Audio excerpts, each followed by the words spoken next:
everything possible to destabilize Sri Lanka. When you are saying they, you are referring to?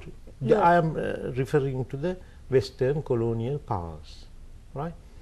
And unfortunately, the people there who voted with not for stability, that is the majority who voted for Sarath Fonseka, whom I might refer. I couldn't understand why they voted for Sarath Fonseka, because Sarath was regarded as a far more extreme Sinhala Buddhist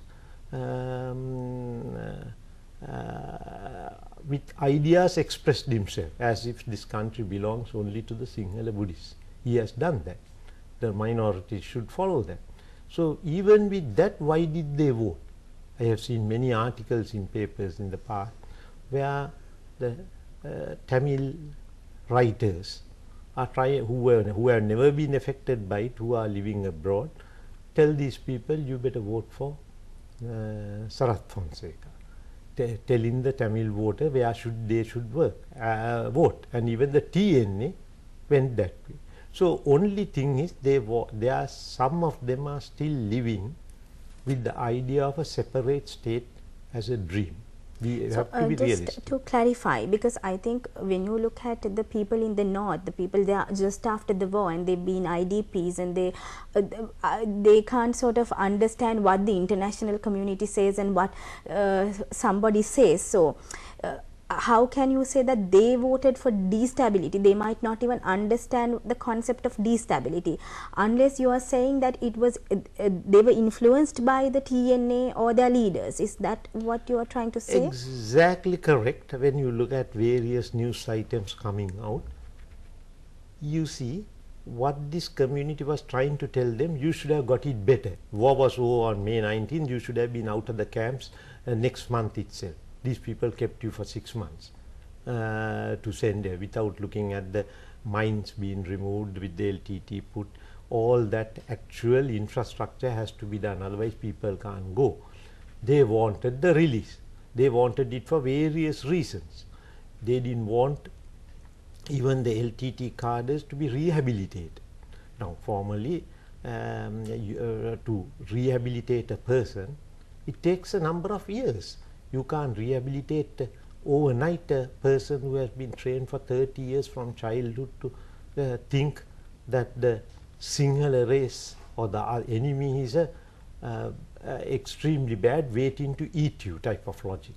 So it will take long time to heal that wound, and how to get these people back is a major exercise. So no government on earth will just release them overnight from a camp. I think sometimes when you analyze it, we release too fast some of these people without knowing certain aspects, where they have, at what level of psychological training they have gone through in being brainwashed by the LTT. So I personally believe that that effort by these external forces saying you should have gone out soon.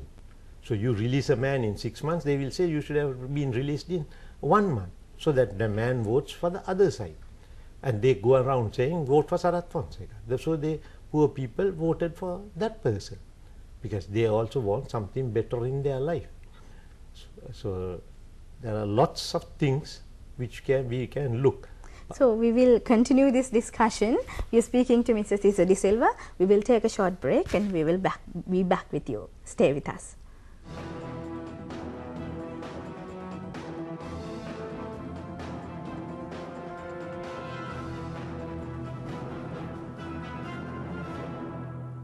Catch you live in action on Prime TV with a blend of music filled with variety. Rock and roll, country and western, It must be love, it must be love. you name it, we have it. Music with Bevel.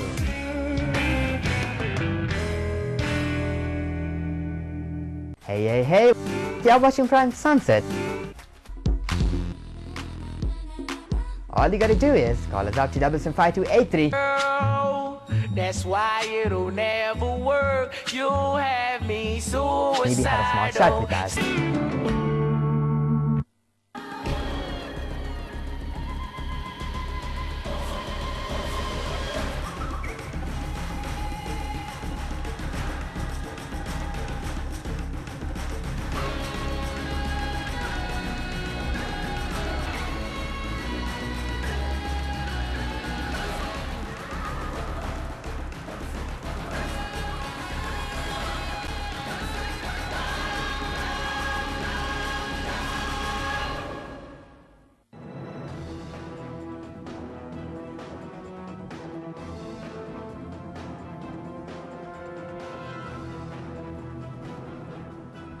Welcome back. You're watching Roundtable and we are with Mr. Tissa De Silva.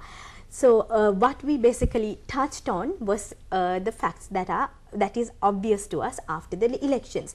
That is some sort of an election analysis. Now the thing is, most of the time when we look at the election results, we feel that majority, overwhelming vote was given to the President Mahinda Rajapaksa, and also if you look at the North and East and then also the Nuwara Elimaskili seat, that it was mainly given to the opposition candidate Mr. Sarath Fonseca. So Mr. Tissa De Silva's effort was also to understand these results constructively. So for that purpose, we looked at the voter who voted for the Sinhalese voter who voted for Mr. Sarath Fonseca, as to why the rural voter also who voted for Sarath Fonseca, why he or she would have done that. And his main idea was that the grassroots, the headman or the person in Pradesha Sapa, they were always looking and comparing the president with what they get. So the system at that level was not functioning. And also if you take education, health, those are the basic needs, and there were a lot of things to be improved at that end also, and other things that had to be improved. So those are the constructive areas that we have to look at. That is what Mr. Tissa De Silva said. Then we also went to the North and the East. We were discussing North, and when you say North, at once our attention goes to, yes, majority of the votes went to Mr. Sarath Fonseca. But we also focused on the votes that went to the president himself. So then why did some of the people vote for president? And according to Mr. Tissa De Silva, it was stability and security and the hope for a better development process. And then he was also looking at the vote that was given to Mr. Sarath Fonseca and the reasons behind that. So he was saying that the people in the North was influenced by their leaders and also the international community, and their expectations of the revival of the North was not as fast as they expected, because according to him it was humanly impossible to resurrect the North in such a short span of time. To continue from there, Mr. De Silva. Yeah. Now when you look at the North, I have explained that why I feel that way. So we have a big job to be done in the North, where we have various external forces who are trying to plant their dream on top of these people. So we have to get to the basic roots and carry out the development with the people. That is the same programs which we have down south, geared towards the rural development, should go to the village development. Their produce should be able to come to the market easily. Their transport systems have to be improved. Now we have a good transport system down south, because I believe personally President appointed appointed member of parliament to carry it out, whom we have confidence and who could do the job. And he has given a very good system of transport down south, I might say, because I use public transport. While in the north it might be lacking. The people can't go to the come to Colombo or go to various places they want and carry out their work. So I think we should continue with the development process, and to carry out the development, more and more people should be brought in from wherever they are to carry that development out if there is a shortage of people in those areas. So that will in the future bring North as one of the other country, other parts of Sri Lanka, not as some other with the LTT wanted, a completely ethnically cleaned area. So it has to be a mix of population with people learning to live with one another. That is very essential for our ethnic harmony in the country as a whole. So I believe that has to be addressed. Now, you were